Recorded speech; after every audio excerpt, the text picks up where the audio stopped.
ball off to my associate Kay to bring us up to the agenda. Good afternoon. So our agenda for today is our welcome, introductions from our team, some general reminders, those IQMFD entries, discussion about prohibited practices and information about those, Behavior Support Review Committee, subject matter expert updates. We'll have a question and answer time, and then we'll wrap up at the very end. So welcome to our meeting. We're glad you're here. Our introductions today, our Chief Behavior Analyst is Lucas Evans. In the Eastern region, we have Melantha Witherspoon and Cindy Hannebrink. Central region is Cindy McDonald and Chad Reyes. And Western region is Rita Cooper and myself, Kay Hamblin.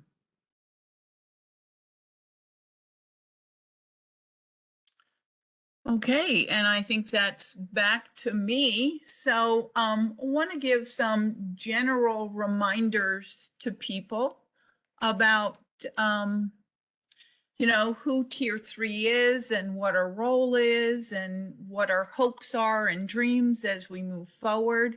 So our role is really, as with the other tiers, is to build capacity. And at the Tier 3 level, that's the intensive support level, we've got, the behavior providers that we're trying to build the capacity of. And those are all the behavior analysts that the state contracts with, and also behavior analysts in the community in general. The other is to build capacity of support coordinators and support coordinators to understand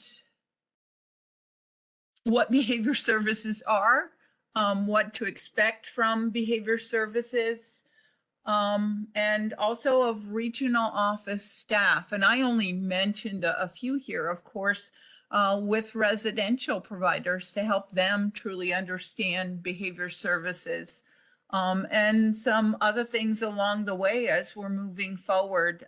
As Sin will sort of touch on, is those prohibited practices and how to fade those. And Melantha has a lot of great opportunities she's going to share about the training and development that she's doing. So our goal also is to work across the aisle with our associates on the behavioral health side of things. Of course, we, are under the umbrella of DMH, and there are two sides to that umbrella. And our goal is to, as always, partner collaboratively with our associates across the aisle. We also work very collaboratively with our Tier 1 and 2 associates. Everyone knows and has known that we've got tools of choice, and we've got tools for everyone out there, helping other sides of things. The hospitals, CIT officers, all sorts of people, and parents for that, tools for everyone. On the Tier 2 side, of course, those are our risk prevention associates, and we're partnering with them in the future on some trainings that you'll see for, and already may have seen a blast come out for that series of trainings by the risk prevention consultants. Our goal also is to build resources. And when we look at the resources, we've been really trying to fill in the gaps, and with a full cohort of Tier 1 and 2, we're able to now focus on building resources at that intensive level. Also to provide access to training and consultation, and hopefully we can be viewed more than just compliance, because although we have a lot of things that guide our compliance, Tier 3 really wants to be used as a resource to build capacity. Here's some other general reminders about emails. So we've got a variety of shared email boxes, and we've got the newest one, which is the prohibited practice email. And that's where you send all things prohibited practice oriented. So if it's something that is suspected to be a prohibited practice, you put it in that mailbox. If there are questions about guideline 85, which is the overarching document, or the CSR related to prohibited practices, throw an email in there. We have the Behavior Support Review Committee, and that's BSRC, and all things related to that. So questions you may have about guideline 84, which is our other overarching guideline. And of course, the CSR clearly calls out what we are to expect from the Behavior Support Review Committee. Any Behavior Support Review Committee referrals go in that mailbox, and then materials related to attendance for the Behavior Support Review Committee. We also have a general email box, and that's BAT. And those are any general tier 3 questions. And of course, you guys can figure out our email addresses, although some of us have 2s in our emails. So, but it's pretty evident. And if you have any questions, you know, you can access any one of those email boxes. So I want to remind people that, you know, one of the things that is sort of out of our wheelhouse at times is the use of the IQMFD system. And of course, it's all going to change with connections. That will be the findings part of connections. But IQMFD entries are part of the CSR and part of the 2 guidelines. For prohibited procedures, we make an IQMFD entry when it is identified that the practice is in fact a prohibited practice, and that IQMFD entry goes in there. And then for Behavior Support Review Committee, we have the authority under guideline 84 and 84 and the CSR to make IQMFD entries. And for clarity, here you have it. Prohibited procedures, IQMFD entries are made when the prohibited procedure is identified and remains outstanding until that prohibited procedure is fully discontinued. One of the things we want to clarify is that that is done under the behavior support rule. It also would require event management tracking system entries to be made for each time the prohibited procedure is executed. What we want to remind folks also is that even though that's in there, that there are, and Sin will, you know, in the long run, we will explain more about, you know, fading prohibited procedures and everything else, but just wanted some clarity on those, that particular area.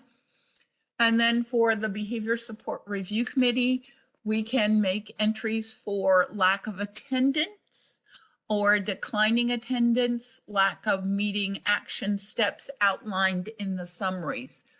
And those IQMFD entries are done specifically under the Behavior Support Review Committee.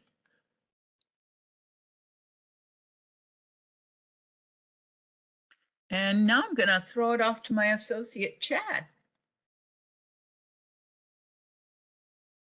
Thank you, Rita, and good afternoon, everybody. So I'm just going to spend a few minutes talking to you guys about prohibited practices, and just going to give kind of a brief overview of some information regarding prohibited practices. So first, just to identify what is a prohibited practice. So prohibited practices are restrictive procedures likely to cause harm, used as punishment, can be for staff convenience, in lieu of engagement or active treatment, or behavioral services, or to any way otherwise dehumanize an individual. And so including timeout procedures, there are a total of 17 prohibited practices. And what we've kind of done here with this visual display is kind of broken those 17 down into some categories that might make it a little bit easier for folks to remember. And so we'll briefly cover what those categories are here on this slide. So as you can see, we've got 3 different categories for restraints. Those are physical restraints, chemical restraints, and mechanical restraints. So with our physical, those are when physical force or technique is used to restrict movement, and staff are not competently trained or certified to do so. Also, when restraints are used improperly or excessively. Our chemical restraints, these are medications that are administered for behavioral control and are not a part of the safety crisis or behavior support plan. Our mechanical restraints, so these are any device or instrument or object used to confine or limit freedom of movement.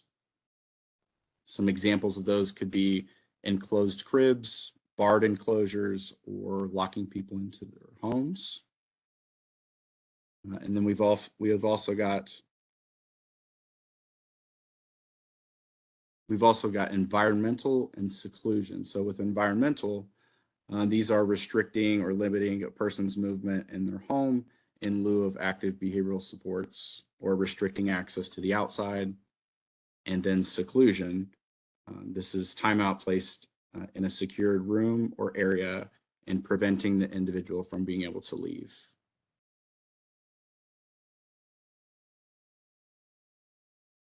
All right, so continuing on, why are prohibited practices used? This is not an exhaustive list by any means, but just some common themes that we've seen over the time. If an individual has a support need that's not being met, many times there are additional services that can be offered by other professionals that might be needed to prevent the use of prohibited practices. Some of those might include behavioral therapy, OT, PT, and/or counseling, to name a few. Another reason prohibited practices might be used is if an individual doesn't have an appropriate skill set. So we always want to look at being able to provide the individual with supports to address the skill set needed so that the prohibited procedure or prohibited practice doesn't need to be used. Some examples might be teaching communication, self-management, and/or social skills, to name a few.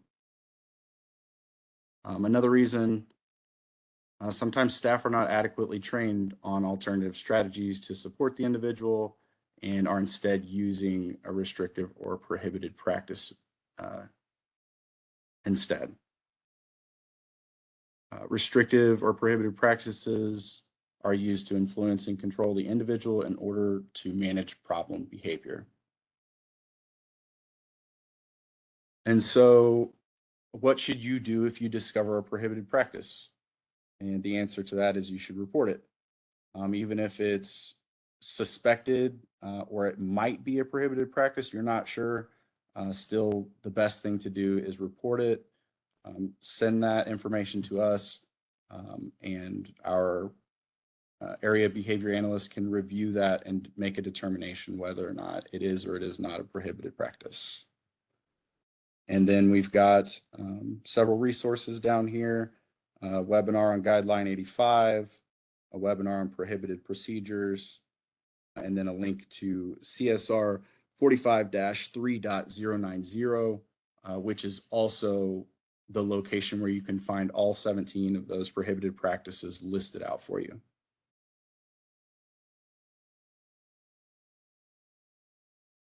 Okay, great. Thanks, Chad. And it's back to me. and wanted to show people the flyer about the Behavior Support Review Committee and give a reminder as to when we will be holding Behavior Support Review Committee. We had in the past been doing it 3 times a month. We are going to 2 times a month. We will be doing the second Tuesday of the month, and that will be morning reviews. We have reviews scheduled at 9, 10:15, and 11:30. And that's generally always an open forum. We do have our flyer on the website, and you can just click the Join WebEx Now if you choose to kind of sit in and be a fly on the wall to listen to what happens and how it operates. We also have the third Thursday of the month, and those are afternoon timeframes. We have reviews being conducted at 1, 2:15, and 3:30. And there again, we also have the WebEx that you can click on that to join and kind of listen in if you do have time. Again, it is an open forum, and so we welcome people to join us. This is something we're adding, and we'll be adding it to the website.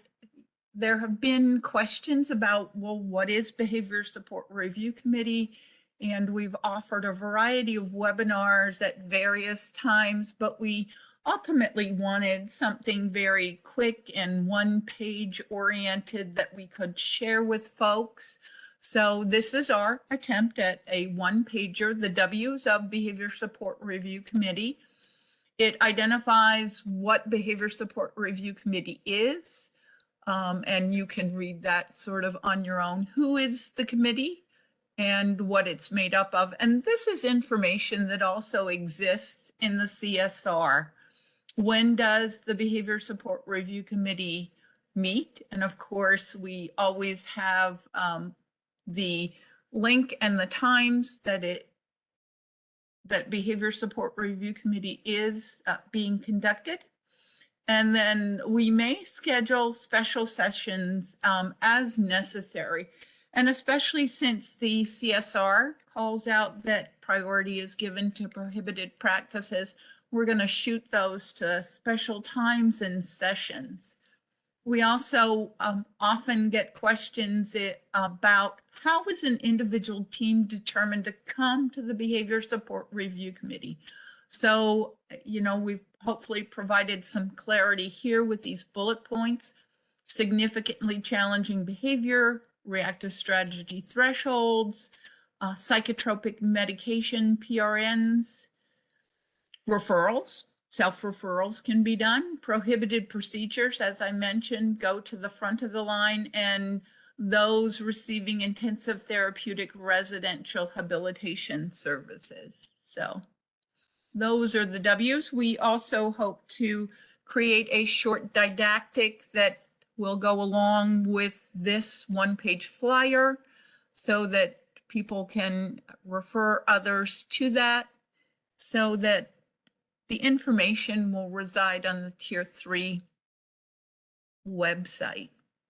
So I'm going to throw the ball back to my associate Melantha, and she's going to give us her information on her area of subject matter expertise. And so Melantha, it's yours.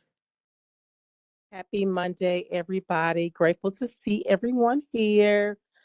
Today, if you are a part of our email distribution list, a list of continuing education opportunities came out. We are working to add additional presenters. Workshops will happen between the month of March and the month of June.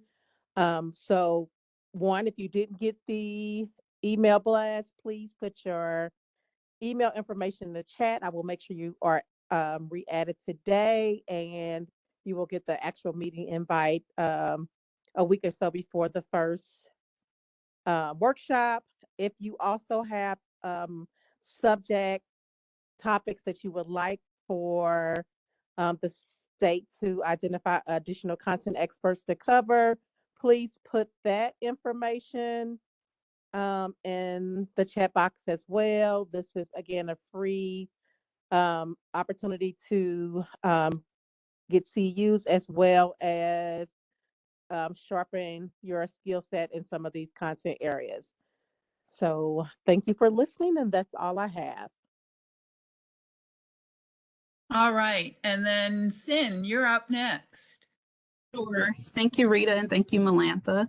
I hope everybody's having a great day. So my subject matter has to do with prohibited practice. I just want to inform everyone that Chad Reyes and myself are in the process of creating a prohibited practice didactic, which will give more information regarding the prohibited practice flyer that he talked about earlier.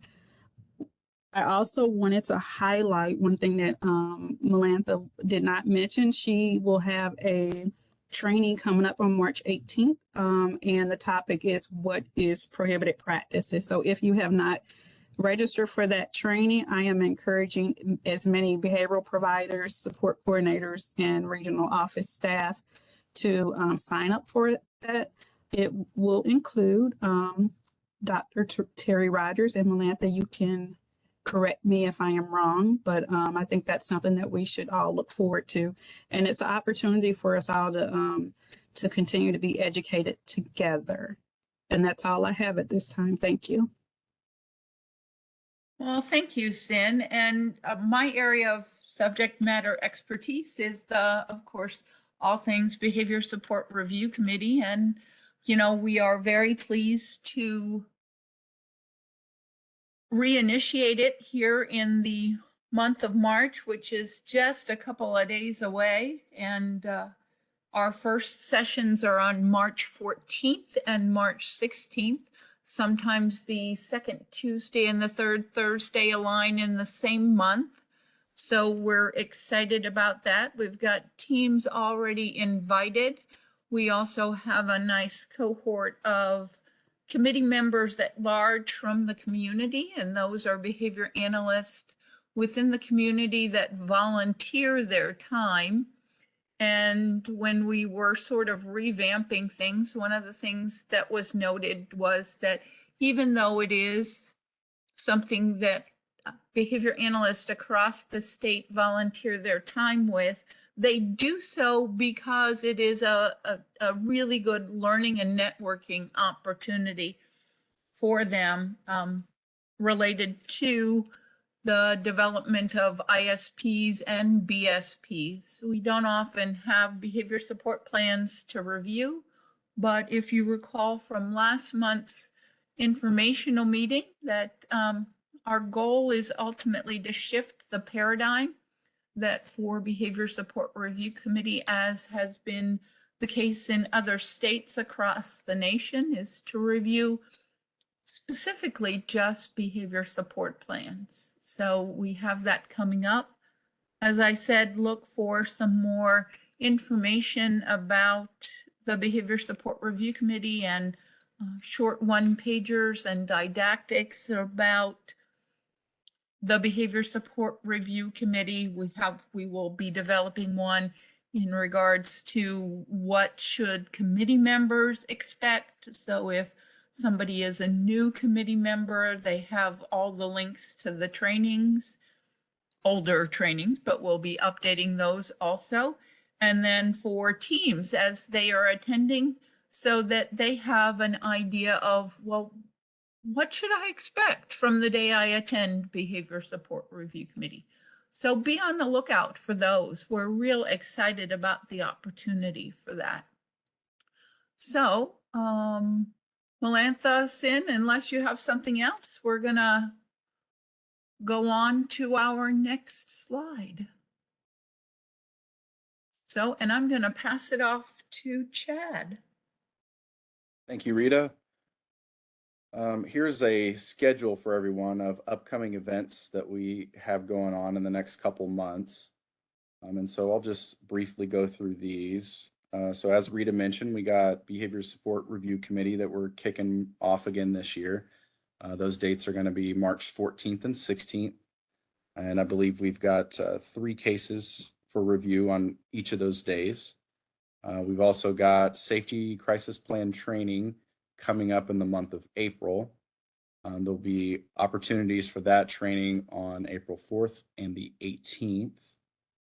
We've got the prohibited practice panel on April 18th. And then the prohibited practice WebEx and workshop that Sin kind of touched on a little bit ago. We're currently still in the process of fully developing that. And so the exact dates on which those are going to be offered hasn't been finalized just yet, but we will be sure to put that information out once we settle on dates and times for those. And then also we've got our clinical conceptualization workshops. We've got a slew of them being offered on Saturdays. So we've got one March 18th and March 25th, and then also in April on the 1st and on the 22nd. And in addition to those Saturdays, we also have one slated for a Friday on April 14th. Thanks, Chad. And as Melantha said, there are a bunch that were added that she has coming up. So be on the lookout. All right. And we are now to the part where we can answer some questions or allow people an opportunity to open up and put any questions that you might have into the chat box. I know that we have covered a lot of information pretty quickly. But if there's anything, burning questions that anyone has, please feel free to enter those into the chat box. And Rita, I'm going to hand it to you to field those questions as they come in. Okay, great. Thank you, Chad. I see that we have a question in the chat about individuals that are stuck potentially in either the hospital or in jails, or those facing 30-day notices that need both DBH and DMH services. I think that the tier 2 folks have done a very fine job of being the folks who really assist with what we are considering those red hot cases in help facilitating teams to problem solve and brainstorm about options and situations that the individual can gain access to. So we also, the tier 3 team, periodically, myself, Melantha, and Sin periodically join those calls of critical situations to help teams clinically conceptualize. So what do we need to really support that person? So that's kind of where we're at. If you're looking for other placement options, there are, of course, those once an individual is on the consumer referral database, what providers are accessing and saying they're interested.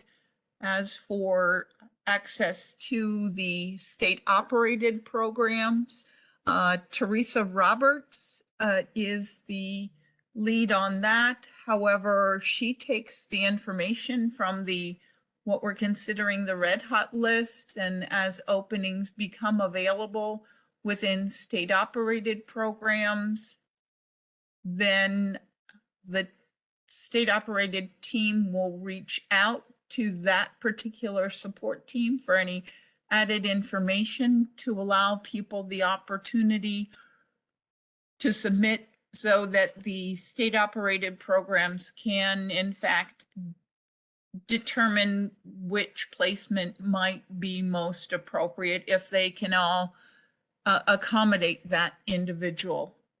So that's kind of how it works. Will there be flyers for the upcoming workshops with some additional information about the content? I am going to, I believe Melantha has a list of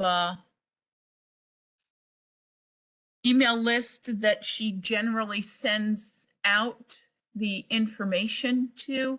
I don't believe we have a registration process at this point for any of those right away, but if you want to put your email in there in the chat box, we will definitely add you to our email distribution list.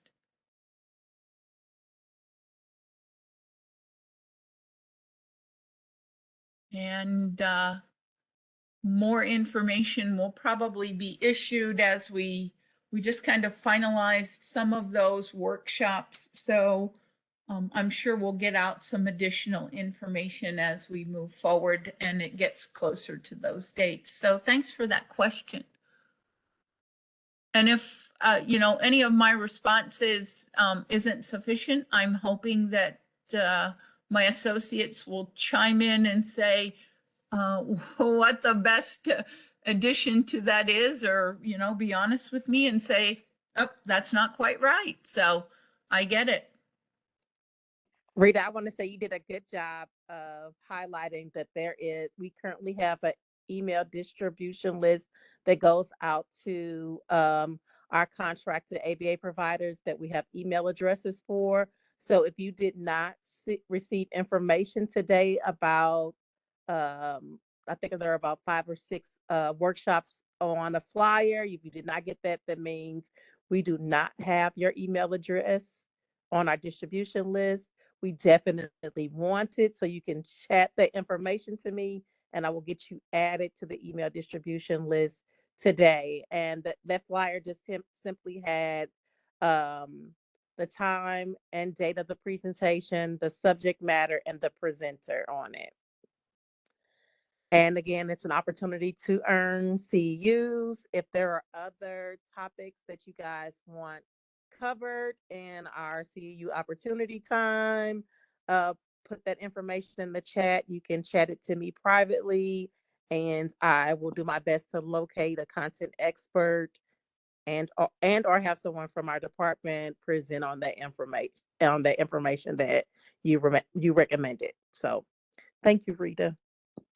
Yeah, the other thing that we, generally speaking, our clinical conceptualization workshops are geared towards ABA providers, but as the topic for the one here about prohibited practices may be geared towards other people. So if you are interested in, you know, potentially attending that or any of the others, just put your name and email address in the chat box, and I'm sure Melantha will send that to you. Also, maybe as a support coordinator, if there's someone that an ABA provider that, you know, may be asking for information, or you see something that you think as a support coordinator that ABA provider could benefit from, you can definitely, you know, send that information on, and also make us aware of their email address, because we're not always aware of all the new ABA providers as they come on board.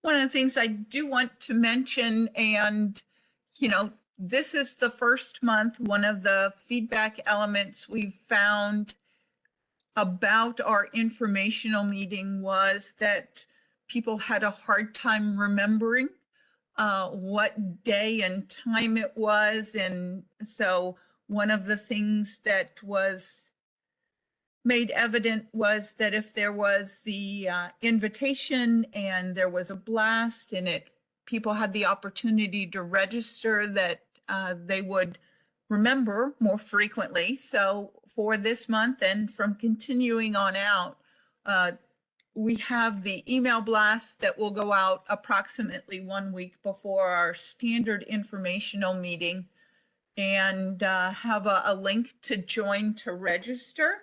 And so that's the mode we're going from now on, is that registration process, because it just makes it easier for everyone, I think, when it's on the calendar, as opposed to, yeah, that email blast went out and it said, click here to join, but I can't find that. And so I wanted to join, but I don't know how to join now. So we heard you, and we made those changes to help folks be able to attend on a more consistent basis. And of course, we don't have any specific topics that we address each time. What we try to do is give you updates about what's going on with Tier 3. So sometimes it may be a repeat a little bit, but we're always adding new information about our team and what we're doing, because as you know, for us and probably all of us under org efficiency, we're building the plane as we fly it. So our interfaces with other units and other folks change over time, and we want to be responsive to that. We'll give just a couple more minutes to kind of sit in silence to, if anybody wants to chat anything in the chat box, any questions. As Kat had said, they should be sent to the presenters so that we are aware of what your questions are.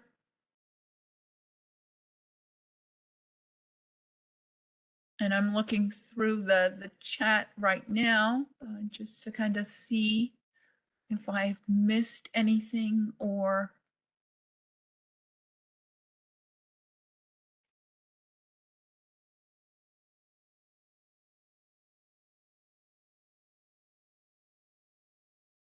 So, okay, I haven't missed anything yet, but we'll just wait a couple more minutes. So people may, think of something in the process.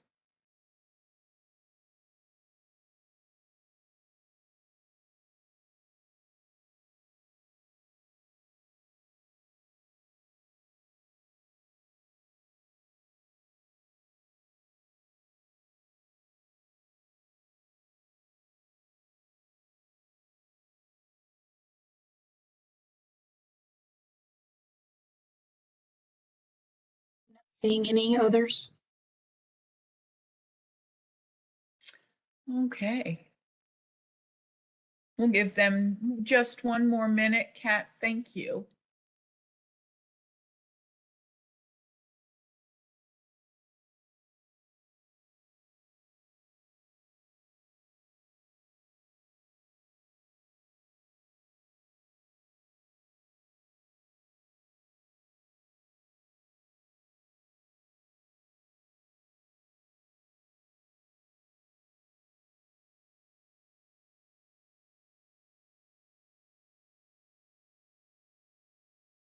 All right. I think we'll kind of go on from here.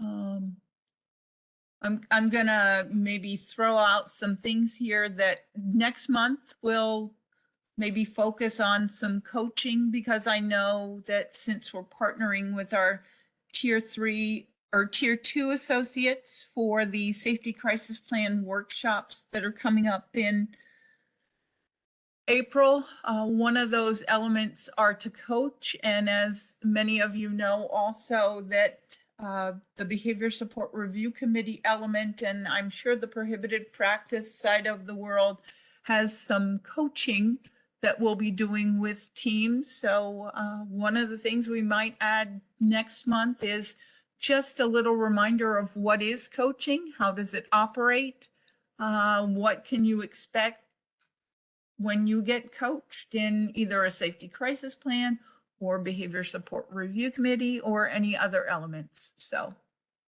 And then I'm gonna throw it back to Chad to kind of wrap it up for us. All right, thank you, Rita. And it sounds like you've had an opportunity to cover all the main points that you had, and Melantha and Sin both had an opportunity to discuss their topics of subject matter expertise. And I don't see any additional questions at this time.